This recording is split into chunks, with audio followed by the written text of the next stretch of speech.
sur un chantier comme ça où on a un danger, c'est la route, on maintient notre arbre jusqu'au dernier moment. Explication concrète sur le terrain pour ces 8 stagiaires du permis tronçonneuse. Parmi eux Lionel, habituellement conducteur de machine dans la filière bois. Parfois il est amené à utiliser une tronçonneuse, d'où sa participation à ce stage. Les fondamentaux, on les a, mais globalement, les petites astuces, les petits trucs pour travailler en sécurité, c'est clair que là, j'ai appris quelques petites bricoles. Des gestes sécurité que l'employeur de Lionel a souhaité généraliser à tous ses employés et sous-traitants. Au total, il a financé la formation à plus de 200 d'entre eux, un investissement de 100 000 €, mais au final, beaucoup moins d'accidents. Nous avons vu certains comportements qui ont changé, à travers notamment des réflexes sécurité que les gens ont retrouvés pour certains qui les avaient acquis il y a très longtemps, et pour d'autres qui les ont découverts et qui maintenant sont devenus vraiment quotidiens pour chacun d'entre eux. Outre les travaux pratiques sur le terrain, les stagiaires apprennent aussi en atelier le fonctionnement de la machine. Cela se passe au CFPPA de Meymac, l'un des 2 centres de formation en Nouvelle-Aquitaine décernant le permis tronçonneuse. C'est pas rendu obligatoire pour l'instant. Alors ça s'adresse à qui? Ça s'adresse un peu à tout le monde, aussi bien à des professionnels comme là j'ai avec moi, qu'à des utilisateurs occasionnels. C'est plus une manière de valider leur capacité à pouvoir tronçonner.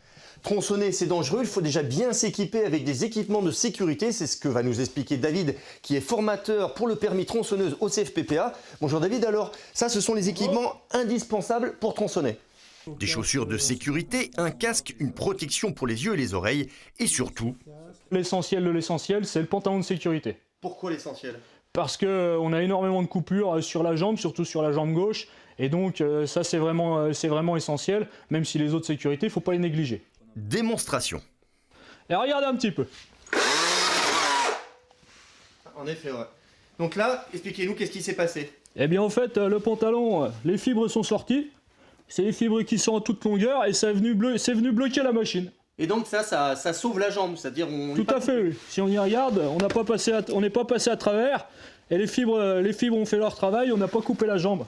Une protection indispensable. Chaque année en France, il y a plus de 300 accidents graves liés à la tronçonneuse, dont près d'un tiers sur les membres inférieurs.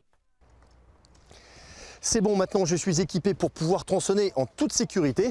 Maintenant je vais retrouver Francis, notre formateur, qui va m'expliquer les bons gestes à avoir lorsqu'on utilise une tronçonneuse. La plupart du temps, la machine, il faut la démarrer entre les jambes et guide vers l'extérieur. Après, il faut, lors de l'abattage, bien dégager ses voies de repli, préparer son abattage de manière à pouvoir toujours avoir une solution en cas de problème. Et maintenant, mise en pratique. Voilà, là c'est bon, il est parti. Attention.